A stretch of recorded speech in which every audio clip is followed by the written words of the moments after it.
There is a pattern you'll notice in people who cry easily. Most people see weakness. Few people see what the tears are actually revealing. Because some of the strongest people you'll ever meet are the people society labels as too sensitive. They cry during movies. They cry when someone shows unexpected kindness.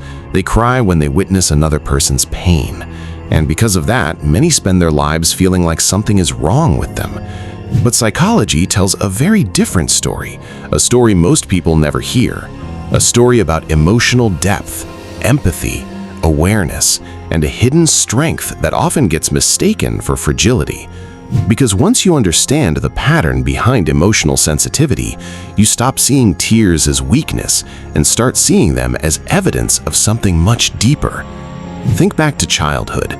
Most people don't remember the first time they cried, but many remember the first time someone told them to stop. Maybe it was after falling down, maybe after being embarrassed, maybe after getting hurt. The details change, the message doesn't. Stop crying. Be strong. Get over it. And slowly, a pattern begins. Children learn that some emotions are acceptable, others are not.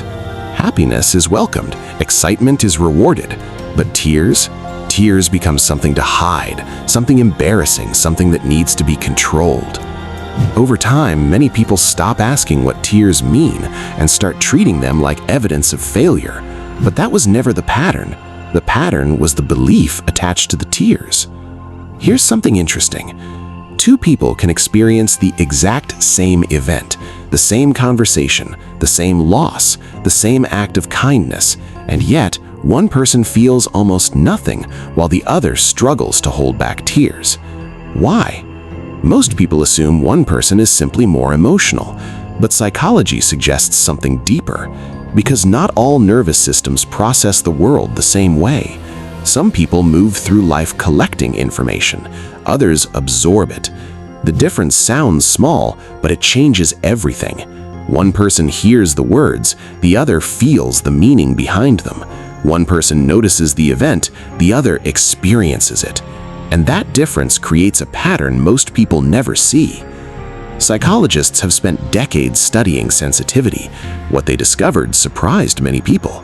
Some individuals are naturally wired to process emotional information more deeply than average. Not because they're broken, not because they're weak, because that's simply how their nervous system operates. Researchers estimate that roughly 15 to 20% of people fall into this category. These individuals often notice details others overlook, a shift in someone's tone, a forced smile, a hidden sadness, an unspoken fear. They read emotional environments the way others read words on a page, automatically, constantly, without trying. And because they notice more, they often feel more. Most people experience emotions like waves. They rise, they fall, then they pass. But for highly sensitive individuals, the waves travel further.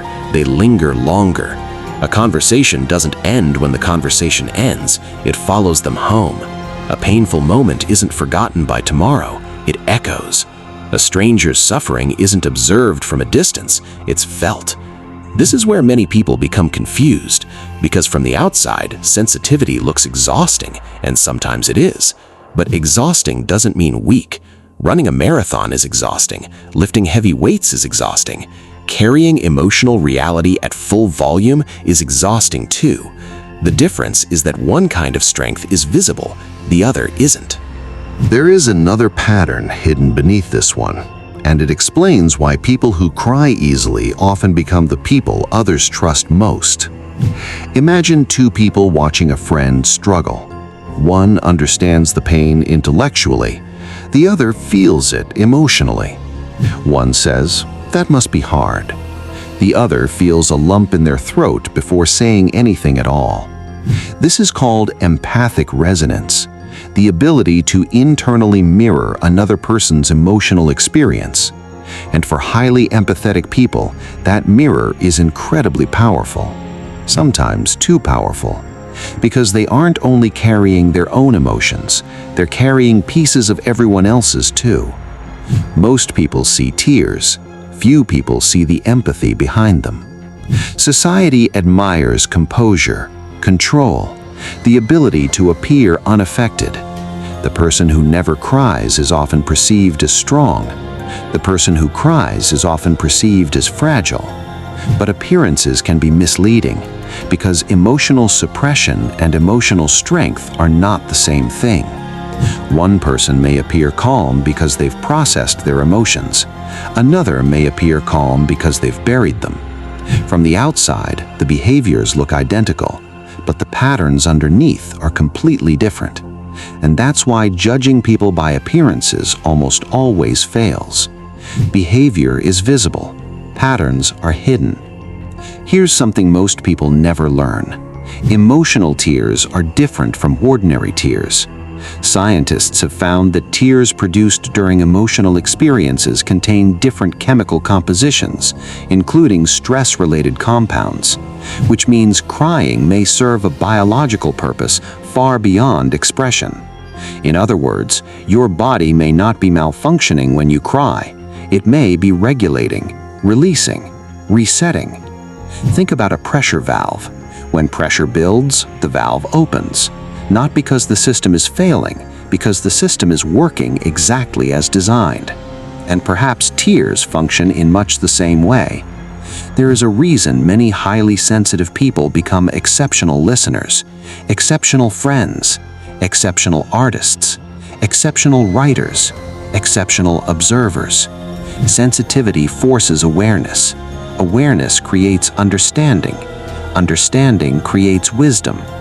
The same emotional depth that makes someone cry during a movie can also help them understand another human being at a level most people never reach. And that ability is becoming increasingly rare because we live in a world that rewards performance. But deep understanding requires presence, and presence requires feeling. The strongest people are not always the people who feel the least. Sometimes they're the people who feel the most and keep showing up anyway. They still care, still love, still trust, still allow themselves to remain open in a world that constantly encourages emotional armor. That takes courage, more courage than most people realize, because closing your heart protects you. Keeping it open requires strength.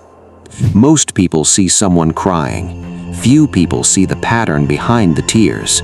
They don't see the empathy, the awareness, the emotional depth, the hidden burden of feeling things more intensely than most people ever will.